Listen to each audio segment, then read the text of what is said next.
What is up, guys? It's the Sound Alchemist here with Gershwan. and today we're back to say you hello and stay for a while, crocodile, because after this video, we'll see you later, alligator. Yes. For the greater... This is a video series where we answer the questions left by you, the viewer. If you have a question for us, comment down in the comment section below. Put question in front of your question because we get those questions first. I kind of got thrown off right there. I have different things on my mind, and one of them is I just realized that this is Thanksgiving week. Oh, it is, yeah. If you live in the States, you're going to celebrate Thanksgiving this Thursday and Black Friday and then Cyber Monday. I wonder, GW never does any sales, right? No. I mean, they did put out those Boxes? holiday box sets. Yeah. Which basically you just get one HQ for free. For free, yeah. Those something. They're expensive. They're super expensive. It's like $200. Yeah. But it is a good size army if like you're starting the game. Like, yeah, why not? Yeah. But yeah. So this question comes from Beaver Farm 101. What would happen if the Tyranids happened to acquire / consume a perpetual, both to the perpetual and what could possibly be derived from them? So let's first talk about what it would be like if the Tyranids got a hold of a perpetual. Like, what would happen to the perpetual? Yeah. That's kind of hard to explain because perpetuals have been seen doing some pretty crazy things, and there's no like let's say a perpetual gets shot in the head and then he'll regenerate, or like the perpetual explodes and then his body reappears here instead of the bits regenerating. So it's like kind of hard to explain it, but let's give it our best. So I think like the way that they would be consumed is obviously like reclamation pool. So they're throwing them into like these vats of just acid, and that's just like burning. And Vulcan was burned, and what happened to Vulcan? He just reappeared. And I think we've talked about this in like a previous for the Greater Wall. The way I imagine it is just like a flash of light, and then boom, they're back. Yeah, he appears. So I wonder if that would be the same case. So maybe it's like the reverse of Terminator when he's like going down into that, what is it, the vat of like magma. Yeah, the magma. So it would be the reverse. It like Vulcan would just be coming back out of the vat of acid, and he's like bathed in the Emperor's golden lights. Yeah. Now the question becomes, do you think that that would be enough to take DNA from him? I would. See, that's the thing. Like it's impossible to know, but I would say no based on my headcanon, because it's like the dude's regenerating. Everything that was Vulcan, that was the Perpetual, is getting remade. Yeah. So the stuff that is left over gets erased. Yeah. Based on the law of conservation of mass. Yeah. But does that even exist in 40K? Not to the Necrons. Right. Yeah, I think I agree. Yeah, in my headcanon is the same way. Also, I don't think the Nids would want to become perpetuals. Part of like the drive to continue to consume and all that kind of stuff is that the Tyranids are mortal, and that's what makes them so dangerous. They are the apex predator, or they are the apex like species, mortal species though. Very like significant. They're not star gods. They're not like they're not the Emperor, like things like that. Like I think the fact that they need to continue to consume makes them so dangerous. Right. And I think that's scary in that fact that like these things are not like some godlike beings. Yeah. They could be killed, and knowing that they can die and there's still like a smidgen of a chance of you actually winning is what like I think adds terror to that. Yeah. To know that you could kill as many Tyranids as you want and it's not going to do anything. Yeah. But for the sake of the video, let's say that they do attain perpetualness. What would happen? Like, what do you think would be the end all results? Zombie Tyranids? Yeah, because you know how like the whole thing is like you keep shooting zombies and they just pop back up. So almost kind of like the Necrons, if you think about it, because they're made out of living metal. Necrodermis. Yeah. So it would be a combination of that.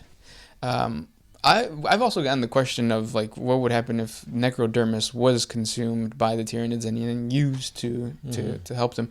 But the Tyranids already kind of have that, don't they? They have like hyper regeneration. Yeah. Which we've only seen on like the big baddies, like Old One Eye, except for his eye that got blown off. Swarm Lords, you could like cleave their arms off and like they'll be like Piccolo and get their arm back. But also, like, another concept is, like, there's a story of orcs fighting the Necrons, killing the majority of the Necrons. They're just Necron warriors.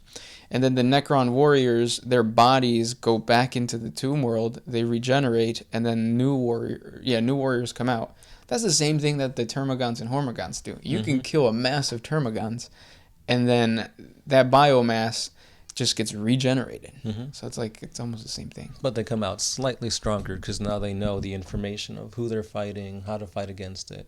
Their carapaces would be just a little bit more sturdy to withstand choppas and sluggers. Yeah. So even better. Next question. This one's by Dark Darius. Nidvember suggestion / question. So the Tyranids were at their best in 4th edition. On a perfect turn, Hormagaunts could move and assault 24 inches. For the first time, Nids could have twin-linked weapons, offering rerolls to hit. Living ammo allowed rerolls to wound. A monstrous creature armed with twin-linked devourers or spine fists could and would eviscerate units of Imperial Guards due to this reroll. Note that spine fists in previous editions were not considered twin-linked. Thoughts? I mean, yeah, they were the best, yeah. Yeah. I think that, like, the whole thing of, like, power creep is the whole thing of 40K. You're going to have cycles where, like, Tyranids are the best this edition, they suck, they get good with the new edition. The edition changes the rules, which makes certain characters better and whatnot. But, like, when we fought against Tyranids, I never thought they were that difficult To kill. Yeah, and it all depends on, like, how hardcore the player is too. Yeah, because you could have all these things and just not use them. Yeah. So you want to make a thematic list of just all, like, gargoyles and gene stealers. Like, okay. Yeah, you could. Yeah. But would we want to see something like this in, like, when they get their new 9th edition codex? Sure. Yeah. I think, in my opinion, I just want the Xenos to do better than the Space Marine. Yeah. It's been a Space Marine, like, fest for, like, the past how many years? Yeah. It does help, though, with Nidvember and focusing on the Tyranids to kind of get, like, to get away from that. Like, GW might still be pushing Space Marines with, like, the Black Templars and all that kind of stuff. But, like, if you choose to focus on a different faction, it's super refreshing. You guys should try it. Yeah. And GW kind of, like, yeah, the Space Marines are going to get their own codex release. But they have all these supplements sprinkled in throughout the year that it feels like they're always getting something. Yeah, so annoying.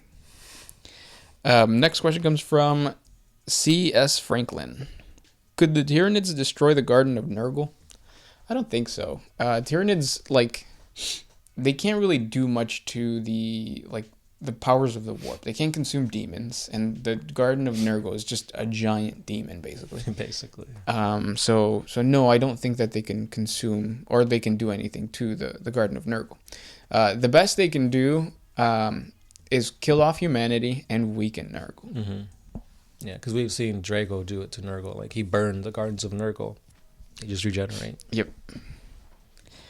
Next question. Justice 777. How many wings do I need to eat to create a Chaos God of Poultry? Well, Thanksgiving is right around the corner, so eat as many wings. Turkey wings? They got wings, right? Yeah. Yeah. And then I think there's a wing shortage. Did you see that Wingstop is no longer Wingstop, it's Thigh Stop? Thigh Stop, yeah. What's crazy to me is that there is supposedly a wing shortage, but Arby's out of nowhere comes out with this really awesome deal, $5 for, like, I think 9 chicken nuggets or chicken tenders. That's fucking awesome. And, like, people are complaining that there's no chicken over here, but Arby's, has the meat, has the chicken. Nobody goes to Arby's. I go to Arby's now because of the chicken. There you go. Next question comes from Brian B. Can the Emperor on the Golden Throne talk to the Emperor in the Warp? He's the same person, so yeah, right? That's like when you're, like, cooking and then you automatically say something that you don't even know you're saying. And then you, like, have to explain to your significant other why you were saying that. And it leads to a whole thing. Yeah. Communication is key to a good relationship. And the Emperor has that good relationship with himself. Yeah. Both the God Emperor and the Corpse Emperor. One's always top, though. The other one's got to be bottom. Yeah. No choice. This one's by Justice777 again. How long do regular humans live? Because that dude, Cyphus Kane, says he's over 100. Damn. Well, I mean, you got to think of it. Like, they're in the future. They've got augmentations. They've got, like, drugs and stuff like that to keep the body going. I mean, look at the Emperor. He's been in a half-dead state for how long? Yeah. Now, obviously, you're not going to have the Golden Throne powering you or, like, all the awesome things that the Emperor has at his disposal. But still, like, you could go to a different planet. You can talk to Xenos and get that type of, like, treatment. Or just bionics. So, like, it's, I think, Belisarius calls, like, over 10,000 years. Yeah. So... But he's just like a brain Yeah. with, like, robots. I do think that you do give up your humanity the longer you live, because there are some High Lords that are extremely old. Yeah. But yeah, it all goes back to that whole concept of like you're giving up something. It might be like body parts in order for you to live longer. But yeah, they live really long, 500 years, I think. Well, it also depends on what planet you are And your class. Yeah. Because if you're just a regular like Imperial Guardsman, you're gonna live a regular life. Yeah. Or if you're like on a pleasure world, you'll probably live a little bit longer. Yeah. Probably. Depending on what you do on that pleasure world. Yeah, and who's to say you don't get raided by Dark Eldar like ships? Yeah. Next question comes from Rogel Korn.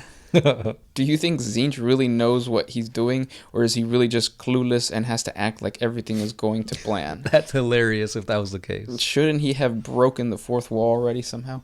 I don't think that Tzeentch knows what's going on, and I don't think that any of the Chaos Gods really know what's going on. They're supposed to be chaotic, and there's a wheel that keeps turning where one Chaos God is on top or has more control or knows a little bit more than the others.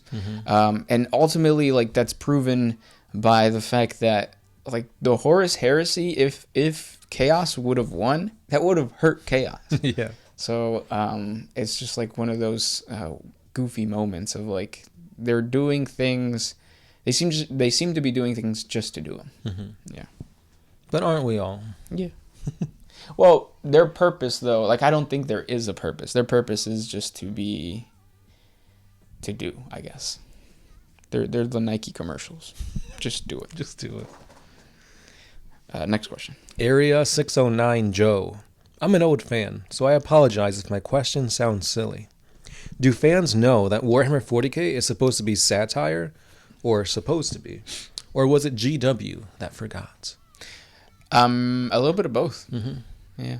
Yeah, that goes around to the whole thing we were talking about in the previous For the Greater Wall, that they put out that video or article that explains that, like, hey, like, GW is not about, like, war and xenophobia and all that stuff. Like, that's 40K stuff. That's different than real life stuff. Yeah.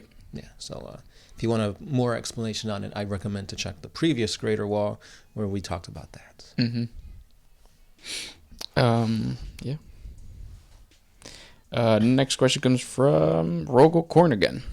What are some of the craziest examples of orc WAAAGHs? I.e. hijacking tanks that drove with its engines replaced by a cardboard box? That's not how it works, but that sounds cool. I think the craziest stuff that I've seen orc related is like when they completely revolutionize like other technology. Like orcs taking advantage of a destructed tomb world of the Necrons, and they are like revamping like monoliths, and they've got like scarabs that they're riding on and stuff like that. Like, that's pretty cool. Yeah. I really like when they take over Tyranids. Tyranids, Yeah. Because they're just basically beast snaggaboys, but instead of those, what are they called? Squigosauruses? Yeah, Squigosaurs. Yeah, instead of having that, they have nids. So, yeah. Yeah, I mean, that could be an easy conversion to make. Like, if you don't want to buy the, was it Beast Rider boys, just buy some Tyranids and convert. Yeah. Next one. This one's by Dark Pit 37. What happened to the gods of the Bible and 40K lore? I guess the same question applies to Satan. Personally, I have a theory that he somehow died, which of course wouldn't be possible IRL, but maybe in the grimdark future of 40K, his death left a power vacuum in the warp, and maybe the warp is what's left of heaven. I don't know, just a theory. So, the gods from the Bible, or like the gods from like ancient religions, did manifest slightly in the warp. Like they were like minor chaos gods. Yeah. And then the Emperor destroyed them, right? Is that what you're saying? Pretty much. Yeah. Well, I was actually doing like the whole pickaxe thing because they're minor. Oh. But okay. yeah, the Emperor pretty much. Yeah.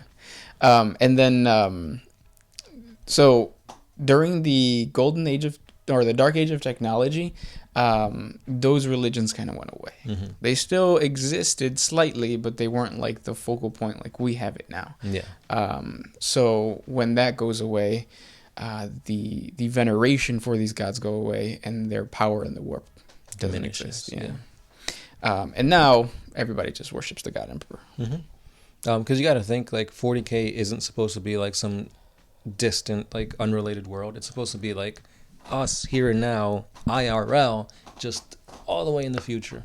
Yep. Yeah. So it's not like, I guess this depends on your views, but I was gonna say it's not like God or Satan actually existed or anything like that. But depending on your views, that could be true in your head. So Right. Yeah. yeah. Next question. This one comes from Justice777. How long do regular... Oh, no, I think we've answered that, right? Yep. Next one. Do you have one? Yeah, we'll go with the big ones question. My mama is so poor, she goes to KFC to lick other people's fingers. Is this where the saying, finger licking good, comes from? Yes. Mm-hmm. The first time I read that, I laughed out loud. So thank you for that. But the last time I went to KFC, they told me they were out of chicken. Because there's a chicken shortage. But that was months ago. It's really bad. It is. Next question comes from Mathis Brunel. Is there any named cultists? I mean, chaos worshippers who successfully built up a cult on one of the multiple planets and was rewarded by chaos? And more importantly, is it still alive, or is he still alive? There probably has been, but they've been like given chaos boons that they're now like demon princes and stuff like that. Sorcerers. Yeah. So it's not like they're still a chaos cultist, a named one at least. Right. But it would be cool to have one. Because chaos cultists are like cheap troop choices. So if you want to have like an even cheaper HQ, you can have a named chaos cultist leading that little army of cultists. Yep. There's also there is a cult. I'm trying to remember. It was like a cult dedicated to Khorne, and it participated in the Bad App War. The leader of that cult is just a human who got buffed by Khorne. I forget his name. He was something important to the Imperium, and he's basically just portrayed as a general. I think we have a 40 Facts video on that cult. I'm trying to think. I can't remember the name of the cult. But it exists. If you look up like 40 facts and lore on chaos cults, it should come up. Last question. What do you got? I have one from Sir Robert Strong. Sure. How did the fall of Cadia affect you guys in particular, and the wider fandom in general? I still haven't recovered from that. Like when I heard Cadia fell, tears were gushing. Like I remember where I was in that point in time. I couldn't speak. He's getting all nasally thinking about it. But remember, the guard didn't. Oh, that's true. Cadia fell, but the guard didn't. Yeah. USA. So, because that was when Cadia fell, that was a 3-part story with Abaddon's 13th Black Crusade, the fall of Cadia, and the rise of the Primarch. Yep. So I think the rise of Guilliman, an actual Primarch, coming back to 40K, overshadowed that. Definitely. At least that's in my eyes. No, yeah, definitely. And I think they did that on purpose, right? Because like they wanted to... Because another big thing is like the Cicatrice Maledictum. Mm-hmm. Before we just had the Eye of Terror and the Maelstrom. Mm-hmm. Now we have this giant gash. Yeah. Which it kind of did the whole thing with like making chaos kind of overpowered. Because if you think about it, how tough was it to like defend yourself from just the Eye of Terror? And now you have this giant ass gash. Yeah, going across the whole galaxy. Yeah, I don't know. Demons like bursting out of it. Like pimple poppers. Yeah. And then you go on to say, as in it was expected anyways, hinted at, etc. Or Yeah, like I wasn't surprised when like Cadia fell, because like, I mean, yeah, normally you don't see like too many Imperial bastions of hope, you know, fall to chaos. But I knew like, yeah, Cadia fell, but they got a freaking Primarch. Like, that's the band-aid over the things that Chaos did. Yeah. Also, we weren't Imperial Guard players, so I don't think like nobody played the Cadian Guard. Right. So. It's not like I'm like, oh no, my Cadian army, I can't use it anymore. Yeah. And then you go, similarly, were there any other storylines in the past editions that were similarly surprising? I'm trying to think. I think there was a big change with the Necrons. Like the Necrons went from mindless, basically mummies, like robotic mummies, to sentient and like really smart. Yeah, but that's just like the lords, though. Yeah, but that's pretty much it. Like there was no big, besides the fall of Cadia. There was no big like, I guess Armageddon a little bit, maybe. Yeah. The only thing I know that I reacted out loud to recently is when I saw the new Pathfinder sculpts for the Tau. Oh, with the nose. I was like, what? They got noses now? I wanted my Tau waifus without noses. Yeah. Well, no, it was before that. It was Shadow Sun. Shadow Sun is where it started. That's true. Yeah. Yeah. But yeah, those were the questions for today. If you guys have more questions for us, please comment down in the comment section below. Yeah. Thank you guys so much for listening. Don't make me cry again. This is Gershwan. The Sound Alchemist. Out. Always